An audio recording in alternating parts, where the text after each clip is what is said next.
کہ قانون کی کرسی پہ بیٹھ کر آپ اس طرح کی بات کر رہے ہیں، اور اگر انصاف ملنا مشکل ہے تو پھر آپ جیسے لوگوں کو یہاں کیوں بٹھایا گیا ہے؟ گھر کیوں نہیں بھیج دیا جاتا؟ جب آپ اور آپ کا قانون کسی مصیبت زدہ کی مدد ہی نہیں کر سکتا تو آپ کی ضرورت ہی کیا ہے؟ اس کے تلخ انداز پر SHO فضل کا چہرہ سرخ ہوا تھا۔ آپ حد سے بڑھ رہی ہیں میڈم، آپ میری کمپلین درج کریں گے یا نہیں؟ اس کے 2 ٹوک پوچھنے پر جواب بھی 2 ٹوک آیا تھا۔ اوکے۔ اس نے اپنا بیگ اٹھایا، کندھے سے لگایا اور واپس مڑی تھی۔ 1 منٹ مس جیا۔ اس کے پیچھے ایک بھاری آواز گونجی تھی۔ اس کی بات پر اس کی ماں نے بہت غصیلی نظر اس پہ ڈالی تھی۔ کیا ملے گا تجھے یہ سب کر کے سوائے اپنا تماشا آپ بنانے کے؟ اور کچھ ہاتھ نہیں آئے گا؟ نہیں خالہ، بات بہت آگے جا چکی ہے، اب خاموش بھی تو نہیں رہ جا سکتا۔ سامیہ اگر اندر سے خود بھی پریشان تھی مگر ان پر ظاہر کیے بنا اس نے جیا کی سائڈ لی تھی۔ اب کچھ نہ کچھ تو ہو جائے گا۔ اچھا، کیا وہ شخص پکڑا جائے گا؟ اس کی ماں نے سوال سامیہ سے کیا تھا اور تنزیہ نظر اس پر ڈالی تھی جو بہت اطمینان سے دال چاول کھانے میں مصروف تھی۔ بالکل خالہ، سامیہ نے گلاس اور پانی کی بوتل جیا کے آگے رکھتے ہوئے سر ہلایا۔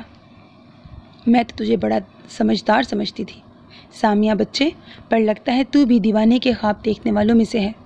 تو کیا ہم ظلم پر خاموش ہو کے بیٹھ جائیں، انصاف نہ مانگے؟ اس کی خاموشی ٹوٹی تھی اور اماں کے غصے کا گراف بلند ہونا شروع ہوا تھا۔ لو جی، پاس نہیں دانے، خالہ چلی بھنانے، انصاف نہ مانگے، انصاف نہ ہوا بھنڈی ہو گئی جو لینے چلی ہیں۔ گھر میں کھانے کو روٹی نہیں، باپ بیماریوں کی پوٹ بنا چارپائی پر لیٹا ہے، ماں 2 + 2 کر کے وقت گزار رہی ہیں اور یہ چلی ہیں انصاف لینے۔ او بی بی، ہم ابھی پاکستان میں ہی ہیں، لندن امریکہ شفٹ نہیں ہوئے۔ خالہ، اب تو جو ہونا تھا ہو گیا۔ سامیہ نے انہیں ٹھنڈا کرنے کی کوشش کی تھی۔ ہاں بیٹا، جو ہونا تھا ہو چکا، اب تو بس بھگتنا باقی ہے۔ تمہیں نہیں لگتا تم نے جذبات میں آ کر غلط قدم اٹھایا ہے؟ رات کو بستر پر لیٹے لیٹے سامیہ نے سوال کیا تھا۔ وہ جو رخ موڑے سونے کی کوشش کر رہی تھی جھٹکے سے سیدھی ہوئی تھی۔ غلط قدم؟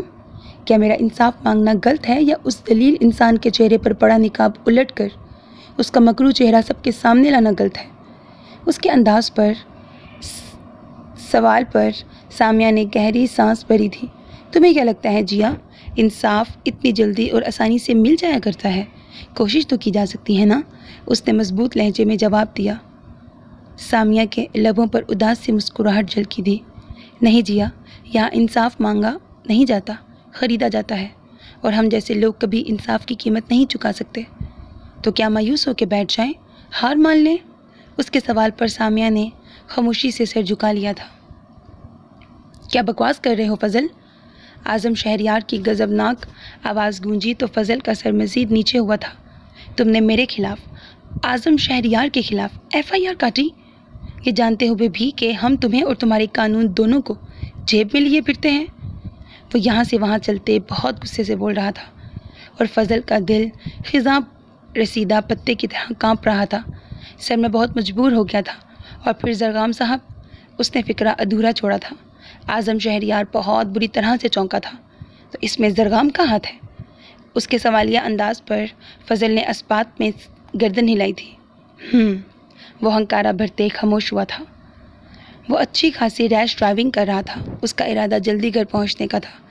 وہ بہت تھک چکا تھا اور اب گھر جا کے آرام کرنا چاہ رہا تھا۔ مین روڈ سے اس کی گاڑی کالونی کی سڑک پر مڑی تھی جب ڈیش بورڈ پر دھرا اس کا سیل بجنے لگا۔ گاڑی سائڈ پر روکتے اس نے سیل اٹھا کر نمبر دیکھا اور اس کے لبوں پر مسکراہٹ آ گئی تھی۔ تھکن لمحوں میں اڑتی محسوس ہوئی تھی، بیزاریت شگفتگی میں تبدیل ہوئی تھی۔ ہوتے ہیں کچھ ایسے لوگ، ایسے چہرے جو ہمارے دل کے اتنے قریب ہوتے ہیں اور ہمارے لیے اتنے اہم ہوتے ہیں کہ ان کے تصور سے ہی من مندر میں گھنٹیاں سی بجنے لگتی ہیں، جو جینے کی وجہ اور مرنے کا سبب ہوتے ہیں، جن کے بغیر زندگی نہیں لگتی، جن سے جڑا رشتہ اور تعلق اتنا مضبوط ہوتا ہے کہ باقی ہر شے ہی اس کے سامنے ہیج لگتی ہے۔ تو مغوی شہریار بھی زرگام عباس کی زندگی میں ایسا ہی مقام رکھتی تھی۔ زرگام عباس اپنے مضبوط سیاسی بیک گراؤنڈ رکھنے والے باپ کا اکلوتا بیٹا، وہ اکلوتا بھی تھا، لاڈلا بھی، اس کے باپ نے اس کی پرورش بہت شاہانہ انداز میں کی تھی۔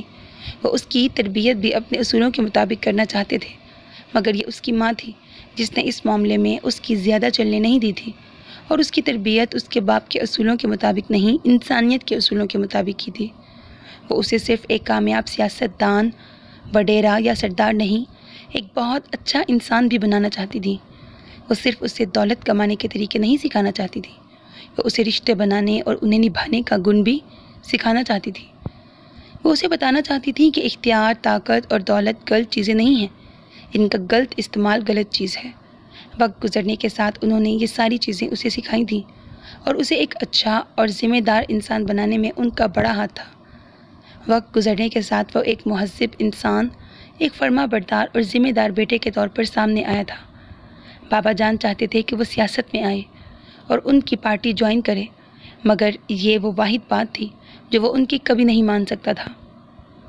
ویسے بھی سیاست وہ چیز تھی جس میں اس کی سرے سے دلچسپی ہی نہیں تھی۔ ہاں، البتہ زمینوں وغیرہ کے معاملات کو وہ ان کے ساتھ مل کر بہت اچھے طریقے سے دیکھ لیتا تھا، اور ساتھ ساتھ اس نے اپنی تعلیم بھی جاری رکھی تھی۔ اور جب اس نے CSS کا امتحان دینا چاہا تھا تب زیاد چچا تھے جنہوں نے بابا جان کو منایا تھا، ورنہ ان کی مرضی تھی اور خواہش بھی کہ وہ اپنی تعلیم مکمل کر کے ان کی پارٹی کے یوتھ ونگ کو جوائن کرے۔ بہرحال زیاد چچا اور بی جان کی کوششوں کے باعث وہ نیم رضامند ہو گئے تھے۔ زندگی سیدھے سبھاؤ ہی گزر رہی تھی جب اچانک ایک دن اس نے مغوی شہریار کو دیکھا تھا۔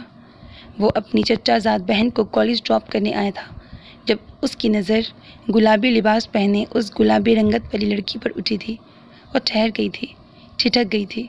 یہ نہیں تھا کہ اس نے خوبصورت یا حسین چہرے پہلے کبھی نہیں دیکھے تھے۔ وہ خود بہت ڈیشنگ پرسنالٹی کا مالک تھا، اور بہت سی حسین اور طرح دار لڑکیاں اس کی طرف بڑھی تھیں، مگر اس کی طرف سے ہمیشہ نو لفٹ والا تاثر انہیں پیچھے ہٹنے پر مجبور کر دیا کرتا تھا، کیونکہ فلرٹ وہ کرتا نہیں تھا اور محبت جیسا کوئی بھی جذبہ اسے ابھی تک چھو کر نہیں گزرا تھا۔ ویسے بھی وہ ان ساری چیزوں کو وقت کا ضیاع سمجھتا تھا، لیکن مغوی شہریار جس نے اس جیسے بندے کو بھی ٹھٹک جانے پر مجبور کر دیا تھا، وہ کچھ لمحے بنا پلک جھپکے اس کے چہرے کو دیکھتا رہا تھا۔ ہوش اسے تب آیا جب وہ اس کے قریب سے گزر کر کالج گیٹ کی طرف بڑھی تھی۔ ایکسکیوز می مس، وہ قطعی غیر ارادی طور پر اور بے اختیاری کے عالم میں اس کی طرف بڑھا تھا۔ جی؟ وہ پلٹ کر الجھن امیز تاثرات کے ساتھ اسے دیکھ رہی تھی، اور اب اسے سمجھ نہیں آ رہا تھا کہ وہ یوں اسے روکنے اور مخاطب کرنے کا کیا جواز پیش کرے۔ مجھے آپ سے کہنا تھا کہ آپ نے گاڑی غلط جگہ پارک کی ہے۔ ادھر ادھر نگاہ گھماتے بہرحال اسے ایک بہانہ تو سوجھ ہی گیا تھا۔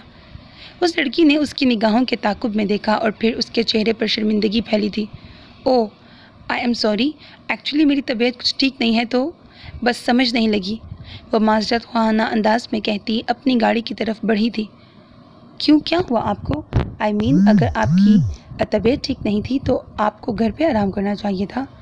اس کی سادگی بھرے لہجے پر اس نے پہلی بار غور سے اس کی طرف دیکھا تھا۔ اور اگر طبیعت خراب ہی گھر والوں کی وجہ سے ہو تو؟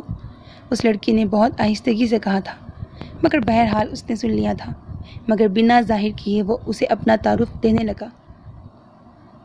آئی ایم زرگام عباس، مغوی شہریار۔ جواباً اس نے اپنا نام بتایا تھا۔ یہ تھی پہلی ملاقات جو اتفاقیہ تھی، اچانک تھی، مگر آگے ہونے والی کئی ملاقاتوں کا پیش خیمہ بھی تھی۔ اس دن واپس گھر آئے، آفس جاتے، کام کے دوران، کھانا کھاتے، چائے پیتے، لاشعوری طور پر وہ مغوی شہریار کو سوچے گیا تھا، کیا تھا اس میں ایسا جس نے زرگام عباس جیسے بندے کو بھی پابند کر لیا تھا؟ یہ حسن نہیں تھا، یہ کچھ اور تھا۔ بہت جلد وہ ایک دوسرے سے بے تکلف ہو گئے تھے۔ بے تکلفی دوستی میں اور دوستی محبت میں کب بدلی، دونوں کے گھر والوں کو خبر نہیں ہو سکی تھی۔ جب خبر ہوئی تو خاصا پانی گزر چکا تھا۔ وہ زرگام عباس تھا جس کے لیے مغوی شہریار کے بغیر زندگی گزارنے کا تصور بھی محال تھا، اور وہ مغوی شہریار تھی جس نے جب سے زرگام عباس کو دیکھا تھا اسے باقی سب کچھ نظر آنا بند ہو گیا تھا۔ دونوں کا تعلق اچھے اور متمول گھرانوں اور اونچے خاندانوں سے تھا۔ مسئلہ دولت کا نہیں تھا، وہ دونوں خاندانوں کے پاس بے تحاشا تھی، مسئلہ سیاست کا تھا۔ زرگام کے بابا جان اور مغوی شہریار کے لالا اعظم شہریار دو انتہائی مخالف سوچ اور نظریہ رکھنے والے جماعتوں سے تعلق رکھتے تھے، اور ماضی میں جن لوگوں پر کیچڑ اچھالتے، عزت کھنگالتے نہ تھکتے ہوں، ان سے ایسی نازک اور قریب کی رشتہ داری کبھی نہیں، سوچنا بھی نہیں۔ دونوں طرف سے ایک جیسے حالات، یکساں جوابات۔ وہ دونوں پریشان بھی تھے اور پر امید بھی۔ محبت ایسی چیز ہے جو بیک وقت انسان کی مضبوطی بھی ہوتی ہے اور کمزوری بھی، اور ان دونوں نے بھی اپنے گھر والوں کی اسی کمزوری کا فائدہ اٹھایا تھا اور بالآخر انہیں مان لیا تھا۔ دل سے کوئی بھی نہیں مانا تھا، مگر بچوں کی خوشی کو یہ کڑوا گھونٹ پینے کو دونوں تیار ہو گئے تھے۔ دونوں پر ہی اپنی اپنی پارٹی کی طرف سے غم و غصے کا اظہار کیا گیا تھا، اور دونوں ہی ہمہ وقت اس دھوم دھام سے ہونے والی منگنی کو ختم کرنے کی سوچوں میں گم رہتے تھے۔ وہ بہت فریش موڈ کے ساتھ گھر لوٹا تھا جب اسے اعظم شہریار کی آمد کی اطلاع ملی تھی۔ بابا جان ان دنوں اسلام آباد میں تھے، بی جان بھی ان کے ہمراہ تھیں۔ ڈرائنگ روم میں اعظم شہریار کی میزبانی کو زیاد چچا موجود تھے۔ السلام علیکم۔ سنجیدہ سے لہجے میں دیے گئے سلام پر اعظم شہریار نے اپنی بات روک کر پیچھے مڑ کر دیکھا اور پھر پرجوش سا اٹھ کھڑا ہوا تھا۔ آئیے آئیے زرگام صاحب، آپ تو ہمارے لیے عید کا چاند ہی ہو گئے۔ اب ایسی بھی کیا فرض شناسی کہ انسان اپنوں کو ہی بھول جائے۔ اسے گلے لگاتے اس نے در پردہ جو جتانے کی کوشش کی تھی وہ اچھی طرح جانتا تھا۔ بس کیا کیجیے سر، بچپن سے سکھایا ہی یہی گیا ہے کہ فرض اور قرض ادا کرنے میں کبھی کوتاہی نہیں برتنی چاہیے۔ اس کے سامنے والے صوفے پر بیٹھتے اس نے بھی مسکرا کر جواب دیا تھا، درست، 100% درست کہا آپ نے زرگام صاحب۔ میں خود قرض رکھنے والوں میں سے نہیں ہوں۔ جب تک سود سمیت چکا نہ دوں چین نہیں پڑتا۔ سگریٹ سلگانے وہ در پردہ اسے دمکا بھی رہا تھا۔ جواباً وہ اس کی آنکھوں میں دیکھتے ہوئے ہولے سے مسکرایا تھا۔ اعظم شہریار کچھ دیر ہی مزید بیٹھا تھا۔ جاتے سمے اس سے مصافحہ کرتے اس نے ایک ہی جملہ بولا تھا، آپ نے اچھا نہیں کیا داماد صاحب، اور پھر آگے بڑھ کر اپنی گاڑی میں بیٹھ گیا۔ وہ چند لمحے وہیں کھڑا رہا، پھر سر جھٹک کر اندر کی طرف بڑھ گیا۔ اس نے تیزی سے چلتے قلم کو ریسٹ دی اور ہاتھ بڑھا کر کب سے بجتے لینڈ لائن کا ریسیور اٹھایا تھا۔ کہتے ہیں انسان کو ہر قدم سوچ سمجھ کر اٹھانا چاہیے، کیونکہ بنا سوچے سمجھے اٹھائے گئے قدم میں غلطی کا امکان بہت زیادہ ہوتا ہے۔ دوسری طرف سے ٹھنڈے لہجے اور سرد انداز نے اسے لب بھینچنے پر مجبور کر دیا تھا۔ غلطی کرنے کی ہمت ہو تو نقصان اٹھانے کا حوصلہ بھی ہونا چاہیے۔ غلطی آپ نے کر لی ہے، نقصان ہم کیے دیتے ہیں۔ دھمکی آمیز لہجہ ان لمحوں میں اسے آتش فشاں بنا گیا تھا۔ بکواس بند کرو اپنی، اور یہ جو تم مجھے ڈرانے کی کوشش کر رہے ہو نا بختیار علی، اور جس کی ہلا شیری پر کر رہے ہو، تو جان لو کہ میں اپنے دل میں اگر کسی کا خوف رکھتی ہوں تو وہ ذات صرف میرے رب کی ہے۔ انسان کی اتنی اوقات نہیں ہے کہ اس سے ڈرا جائے۔ اور یہ بھی یاد رکھنا، مراد بی بی کو انصاف مل کے رہے گا۔ تمہارے پیچھے ایک چھوڑ 10 بھی اعظم شہریار آ جائیں، تب بھی نہ میں ڈروں گی، نہ ہی سچ کو دنیا کے سامنے لانے سے جھجکوں گی۔ بس تم کل کے اخبار کا انتظار کرنا۔ غصے سے کہتے وہ ایک لمحے کو رکی تھی۔ ہاں ہاں ہاں، یہی تو مسئلہ ہے آپ کا جیا بی بی، آپ خیالی دنیا میں رہتی ہیں، کتابی باتیں کرتی ہیں، اور اس کل کے سپنوں میں رہتی ہیں جو کبھی نہیں آنے والا۔ ایک بات یاد رکھیے گا جیا بی بی، آج ابھی اور اسی لمحے سے زندگی آپ پر تنگ ہونا شروع نہ ہو گئی تو میرا نام بھی بختیار علی نہیں ہے۔ بہرحال اعظم صاحب کا ایک پیغام پہنچانا تھا آپ تک کہ انہیں نڈر لوگوں کے ساتھ کھیلنے میں مزہ آتا ہے۔ آپ کے ساتھ کھیلنے میں بھی مزہ آئے گا۔ ویسے بھی شروعات آپ نے کر ہی دی ہے، اختتام وہ کریں گے۔ اس کا تعلق لوور مڈل کلاس گھرانے سے تھا۔ اس کے ماں باپ سفید پوش لوگ تھے جن کے پاس عیش کرنے کو باپ دادا کی دولت نہیں تھی۔ اس کے باپ نے ساری زندگی محنت سے رزق حلال کماتے گزاری تھی، اور اس کی ماں نے اس کے باپ کا بھرپور ساتھ دیتے صبا اور جیا 2 بیٹیاں قدرت نے دی تھیں، اور انہوں نے قدرت کے اس تحفے کی دل سے قدر کی تھی۔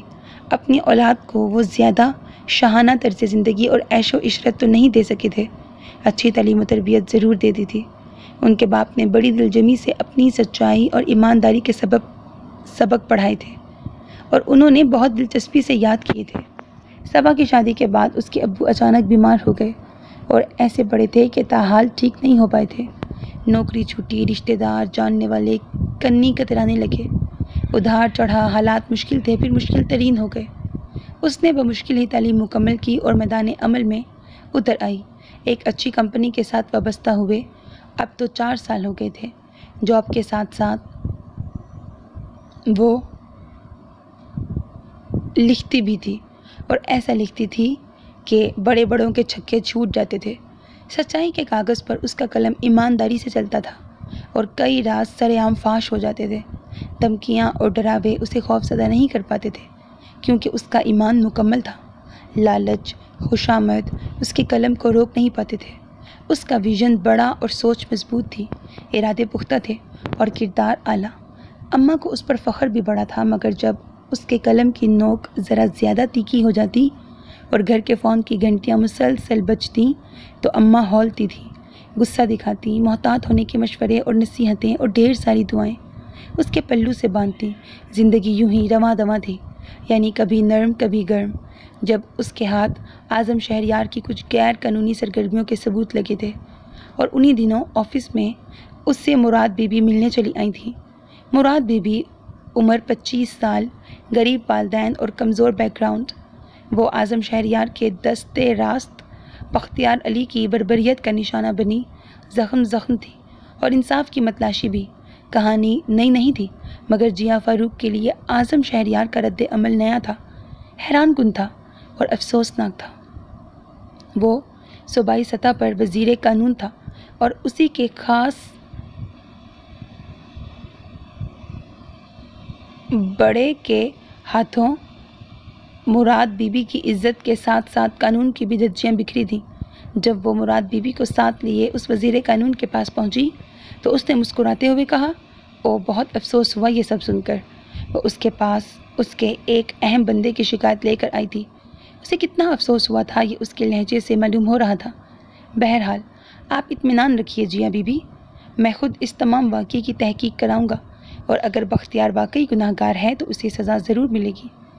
بختیار واقعی ملزم تھا اور یہ بات اس کے ساتھ ساتھ اعظم شہریار بھی جانتا تھا، مگر اس نے بختیار کو کیا سزا دی تھی وہ یہ نہیں جانتی تھی، اسی لیے جان نے ایک بار پھر اس کے روبرو بیٹھی تھی۔ میں مانتا ہوں کہ بختیار سے غلطی ہوئی ہے اور میں اس مراد بی بی کے نقصان کا ازالہ کرنے کو تیار ہوں۔ پوچھئے آپ اس سے کتنی رقم چاہیے اسے۔ جیا کو لگا اس نے لاپرواہ لہجے میں وہ سب نہیں کہا تھا، بلکہ اس کے اور ان سارے پاکستانیوں کے منہ پہ تماچا مارا تھا جو ایسے لالچی، خود غرض، کرپٹ، ظالم اور بے حس لوگوں کو منتخب کر کے ایوانوں میں بھیجتے ہیں۔ وہ وہاں سے خاموشی سے اٹھ ضرور آئی تھی، مگر پھر خاموش رہ نہیں پائی تھی۔ اس سے اگلے دن ہی اخبار میں اعظم شہریار کے غیر قانونی کاموں اور اڈوں کا ذکر آیا تھا۔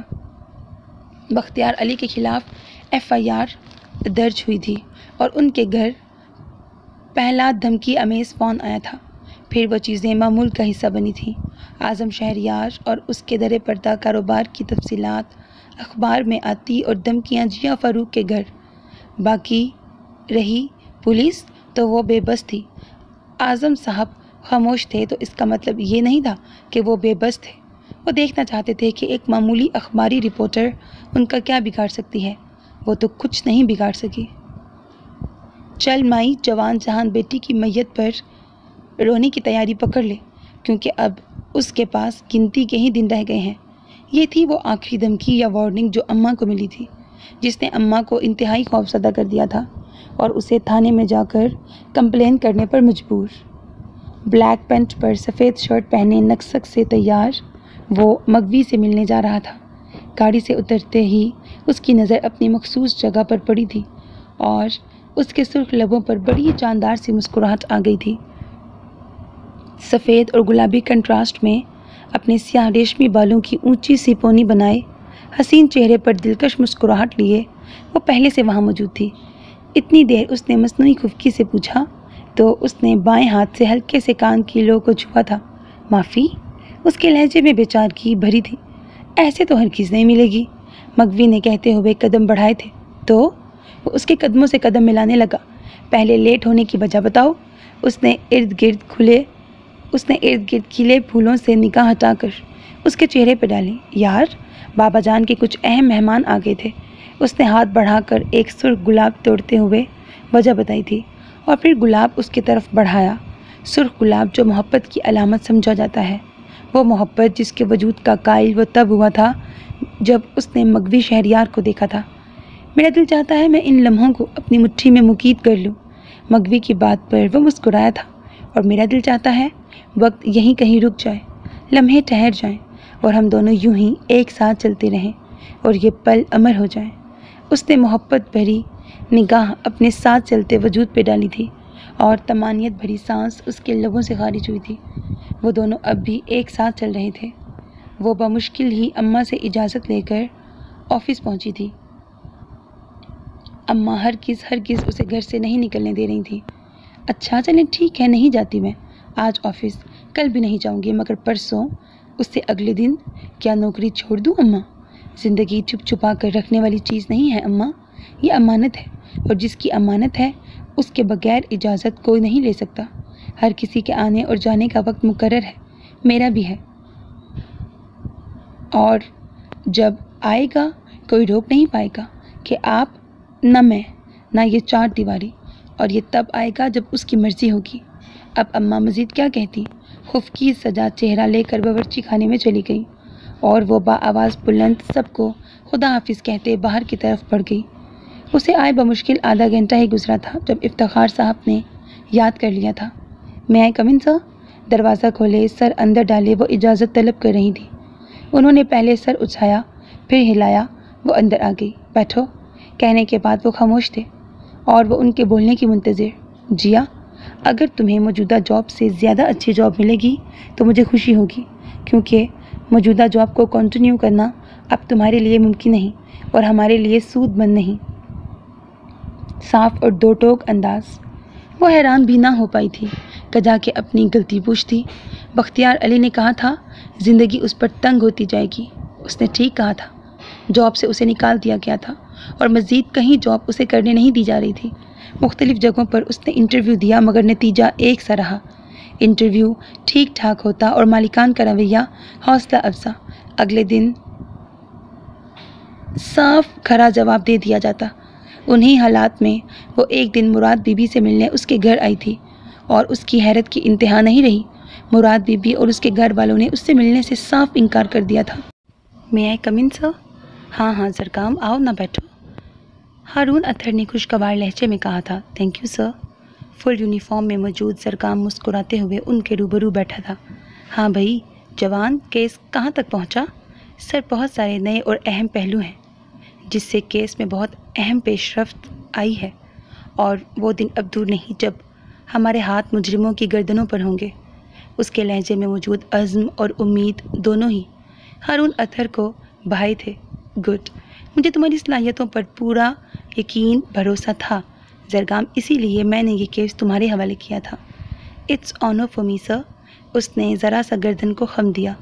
مگر اس 6 لوگوں کے گروپ میں تمہارے متوقع سالے کا بھی نام ہے؟